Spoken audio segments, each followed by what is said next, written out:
Peggy Noonan is a Wall Street Journal columnist and CBS News contributor. Good morning. Good morning, guys. So what's the advantage to getting out first? He's trying to show daring. He's trying to get attention. He wants to get the whole thing going. And he wants to change the conversation that we all have from Jeb Bush and Scott Walker to Jeb and Scott and Ted. Mm-hmm. He wants to be in the mix and get going. The last Republican president ran as a compassionate conservative, George W. Bush. We have Ted Cruz running as a courageous conservative.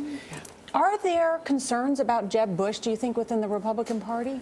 Oh, I think there are plenty of concerns. He's going to have a long campaign ahead of him. Look, he's got money. Everybody's given him money. He's been forced to tell people, don't give me more than $1 million at this point. He's got eggheads. He's got consultants. Not that eggheads really help you, but he's got all this stuff going on. What he doesn't have is a really clear, demarcated constituency within the party. So that's going to be interesting to see how that works out. Back to Ted Cruz for just a second. He was elected to the Senate in 2012. He's 44 years old.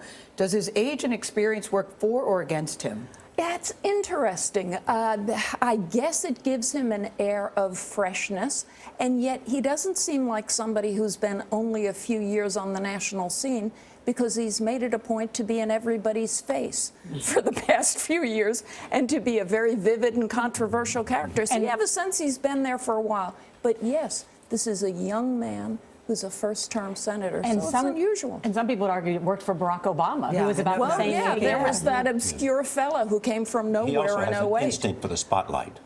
Oh, gee, I think you can say that. How does he... Go ahead. I think what's interesting is that Ted Cruz feels he's going to get grassroots conservatives. But he also, there's another quadrant of the Republican base called evangelicals. They're significant. Mike Huckabee will be in that space. A number of people will be. This fella is announcing at a great evangelical Baptist university today because he's going straight. Yeah, he's going straight for that vote. And then he's going to go for libertarians. Do you think part of it... By Rand Paul, though. Yes, but he figures he's the only guy who can compete in the libertarian space. The only place where he doesn't think he has a chance right now is among moderate Republicans, but he figures Christie and Jeb Bush will beat each other up there, and that might be a kind of opening. So I have talked to a number of people who work with him. He believes he's got a real shot. He knows he's discounted. He thinks he should not be. Thank you, Peggy. Thank you, Peggy. Thank you.